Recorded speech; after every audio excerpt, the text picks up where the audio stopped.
Hello, thank you for joining us today. My name is Laura Curtin. I'm the VP of Sales and Strategy here at ATR International. We are a woman-owned, diversity-certified recruiting firm, and we're headquartered up in Silicon Valley. Joining me is ATR's Angelique Alvarez, who's the head of supplier diversity and inclusion. And we have Patrick Barnsley, account executive, and our honored guest today, Jim Hogan, who's inclusion champion with his large tech company in Silicon Valley. So thank you for joining us, Jim. Thanks for having me. We are grateful to have you here. So let's jump right in. Would you tell us a bit about your career path, which led you to your role advocating for those with autism? Absolutely. I mean, my world in corporate America has not been easy. So my journey has been one of discovery and not always very nice. So I was relentlessly bullied, and just trying to be a voice for the voiceless, because many people are getting bullied that just spend so much time trying to get into the workplace. So as an autistic individual, and I'm just a little bit older now, and I've been this is my 38th year of working. So I'm pretty much now to the point where I've become an activist for anti-bullying. And what got me off the couch was my most recent role. When I told my mom about it, and I said, I've got this amazing job offer, and I hadn't seen her in a really long time because of COVID.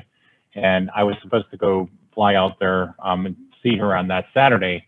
I talked to her video conference and just over a FaceTime, and I told her I accepted the job, and she was so happy because the company is somebody that is really great at disability rights and everything else, and she was just so happy. And I was supposed to see her 4 days later, but she died 3 days later. Oh. And she told my sisters, he's going to be okay. And here's an 88-year-old woman who worried about me every day of her life since I came into her life, and was always concerned because bullying in corporate America it's not just some kind of funny punchline. This is like a mental health crisis. And when I've been in a situation where I was actually hospitalized for hostile workplace, I had a complete psychotic break. And I go through these heinous things that you wouldn't wish upon anybody. And my mom was always so concerned, and every time I had to talk to her and tell her, it's like she could just hear it in my voice that something was going on. And so now for the first time in my career, I have found my place, and I'm now starting to give back. And what really drove me to activism was the weekend that my mom passed away. Was the same weekend that George Floyd was murdered. And when he was calling out for his mother, while I was grieving for my mother, and I just realized, like, somebody's got to stand up for people, and I'm just not going to allow this bullying to happen. So when I start my new job, I'm going to rise up. I'm going to become a global leader. I'm going to bring the disability community and the autistic community, together. Start putting some organization around it, and go from that important step from being an advocate to actually activism, which is a big difference.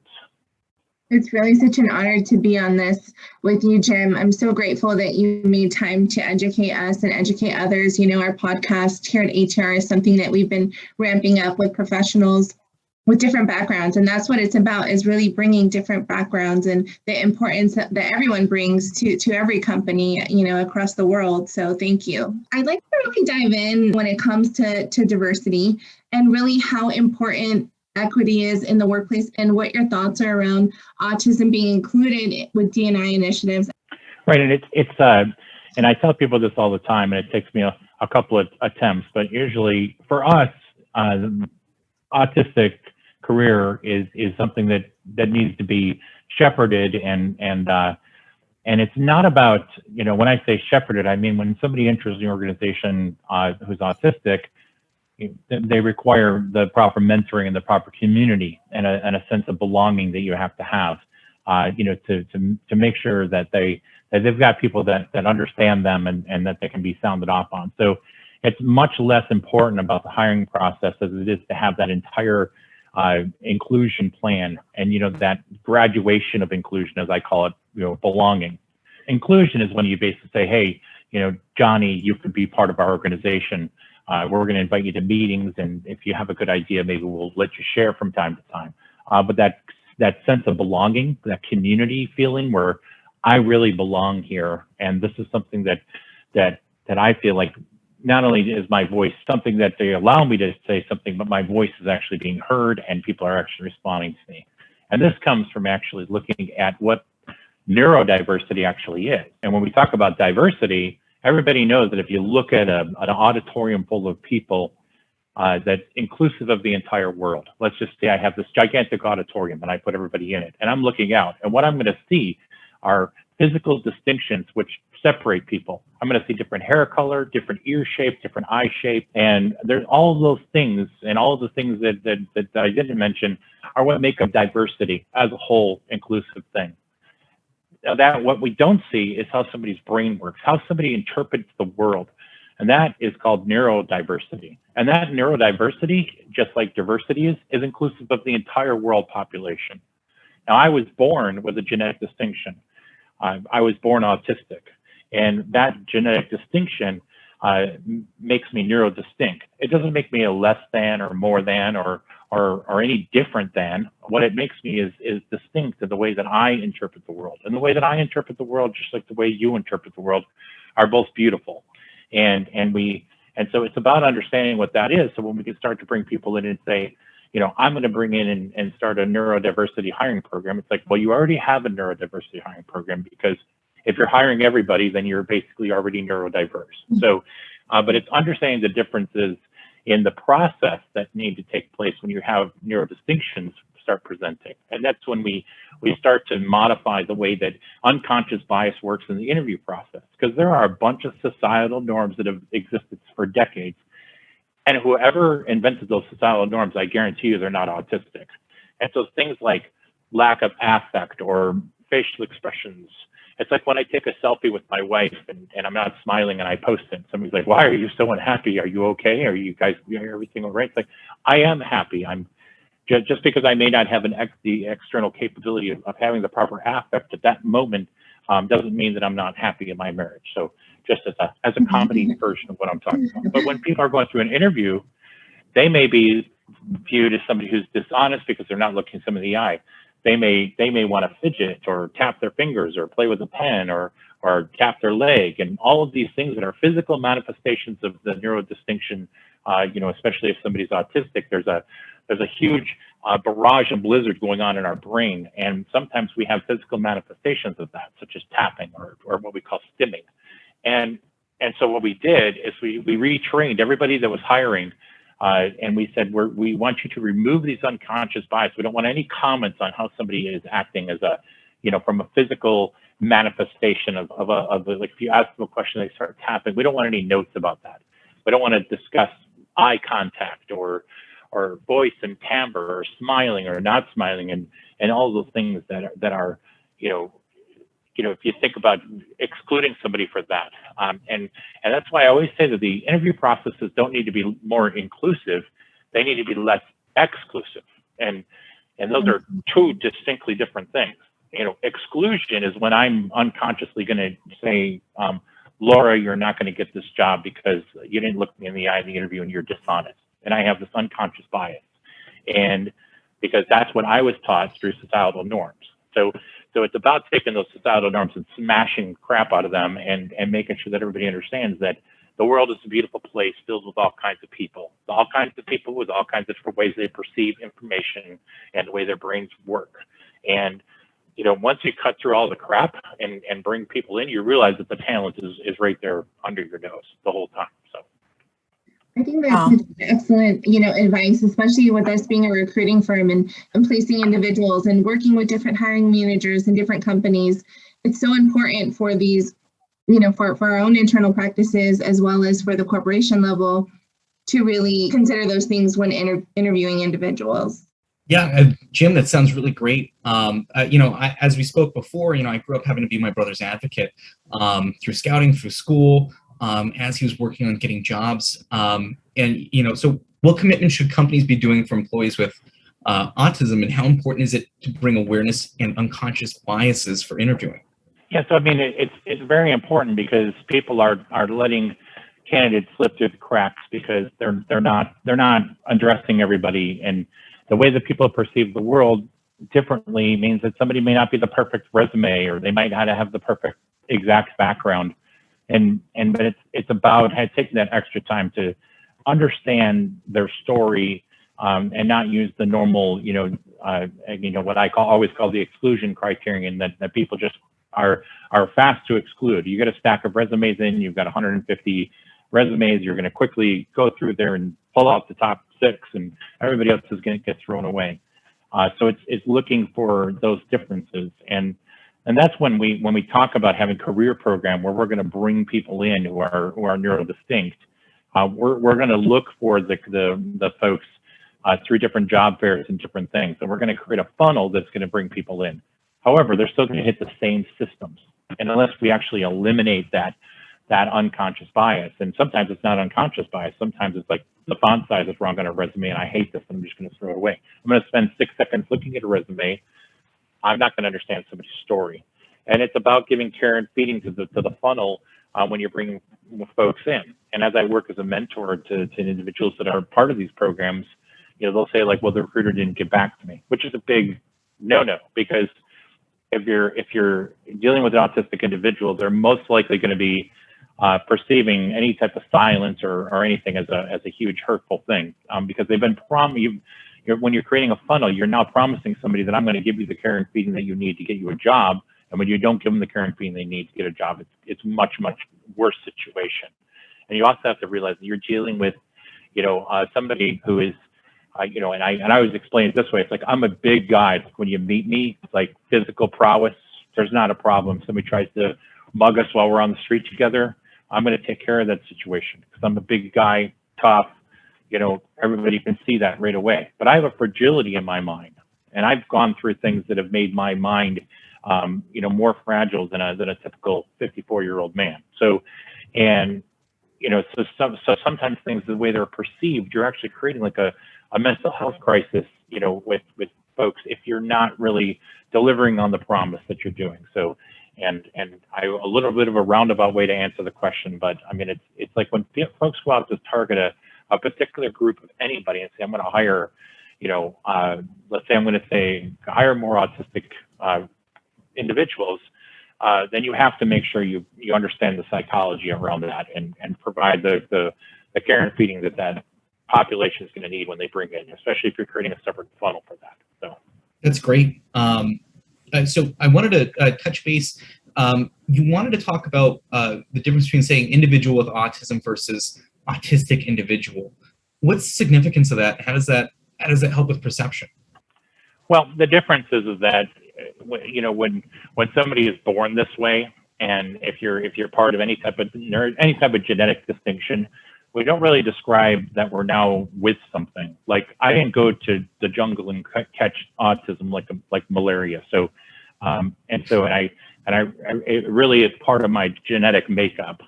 And so by saying something like with, that means that it's something that I'm actually carrying on that's additional to my own identity. So there's many individuals who will say, that they were born with autism. Some people will say they were born autistic. That's a personal preference thing. But I noticed that most of the folks that are really advocates and activists in this, they want to make sure that this thing that distinguishes that it's like saying that somebody was born with, I was born with gay, or I was born with female, or something like that. Like, it's not a with situation. It's just it's a way somebody identifies. And so I say that I'm an autistic individual. I was born this way. I'm part of a normal makeup of the genetic pool. I'm part of the human race. Race is a word I hate, but that's just the way language is these days. So, but we don't really use with, because that's something that it says that we've kind of picked it up or caught it along the way somehow. So, and that's just the big difference. Wow. This is so helpful, even for us doing a lot of recruiting, interviewing, working with diverse folks. I think this is really helpful, even for folks in our industry to use, and even HR, talent acquisition teams to really take heed to that. So thank you for clarifying. So you mentioned you're part of the Disability Alliance. Can you tell us about that? And please share with others some groups that are a great resource. Yeah, so Disability Alliance is what my company has for the it's called an employee resource group, and we have employee resource groups for a lot of communities, and what it is for like-minded people to come together, but it's also for allies of that particular community to come together. So for instance, when we have the Pride, it's the same thing as the Disability Alliance Enterprise Resource or Employee Resource Group, but it is something that you can now become an ally of that group, even if you don't identify as what that group makeup is about. So, and under the Disability Alliance, we have groups for people that are ADHD. We have, groups for mobility, for deafness, for blindness, and then we've got big overarching groups that governs and provides things, like talking about accessibility, and planning different things to make sure that our voices are always heard. And the big thing about employee resource groups is that we use the mantra "nothing about us without us."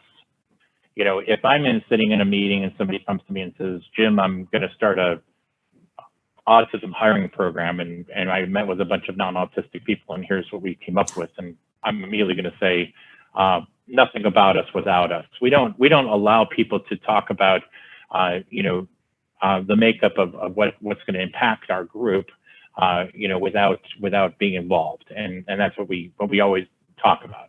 The difference between that and allyship is that allyship is very important. Like, I have to actually curate external belief. I have to get non-autistic individuals to tell my story, because as my wife, one of the most brilliant humans I know, says, a bunch of people whispering is much better than one person screaming. And so I'm in the whisper mode right now, and I try to get as many people around the globe to whisper my story, to get me to talk on their all hands calls, to let me tell their story. If somebody asks me to do a podcast, I'm going to do that, because it's these type of things that are going to educate people. Education is something that's going to foster many people to jump into allyship, and they're going to ask me those questions. And and it's like somebody is caring for an autistic individual that they love, and they want to, sometimes they want to ask my advice about something, and then when I bring them into the fold, I ask them if they would like to talk on a meeting sometime, and then we have them, rolling around spreading our word with the PowerPoint presentations and things like that. So those are all key aspects of allyship, and what the employee resource groups do is allow people to kind of subscribe to that and come in and help out. So, and I am active in many of those groups around that I don't necessarily have I don't necessarily impacted by whatever they're representing, but I am allies for many of those groups. So inspiring. I just want to say, I know, I can't just speak for myself, but I'm sure I could speak for all of us that, we at ATR, we're your allies. It's been such an honor to meet you, to hear your story. I know this only kind of showcases a snippet of your story. We had a lengthy conversation a few weeks back, but it really did shape me. And I did think that it's changed me for the future, for the better. You don't know what you don't know till you know it. And so I'm really excited for all that I can do. I'd love to see who else we can touch, sharing this video, this podcast, who else we can reach to join us and join you. I love, I'm excited to see all the things that you have ahead. I know that there's so much going for you in your future that you've already done. I'm really sorry that you had to go through some of the things that you have. I'm really happy that your mom got to see this journey ahead of you with your career path, and that you're not even done. You're not even done doing all that you're doing and you're going to do. But tell us a little bit about, I know you mentioned that you're going to be, having your own podcast and a book that you're authoring. We'd love to share that information so that others can follow and purchase. Well, the name of my book is called My Time on Your Planet. It's intergalactic anthropologist view of Earthlings, if written from a perspective of somebody who's researching. It comes from that feeling of that we feel like we're from another planet sometimes when you're on Earth, and how things are happening, how people are reacting to different things, and so I talk about love and grief, and tell some very personal stories about my life and lives that have impacted me. And then the reason why I mentioned it in the same vein is that the podcast is going to cover these topics. Our podcast is called Longing for Belonging, and it's going to cover that elusive sense of belonging and how do you achieve that in multiple things. And we're going to talk about family. We're going to talk about polarization. We're going to talk about not just disabilities and autistic subjects. We're going to talk about belonging as we've got all kinds of interesting subjects we're going to talk about, politics and all of the zany things that happen with polarization and religion and all kinds of things. So anything that somebody can belong to, we're going to cover that on the podcast.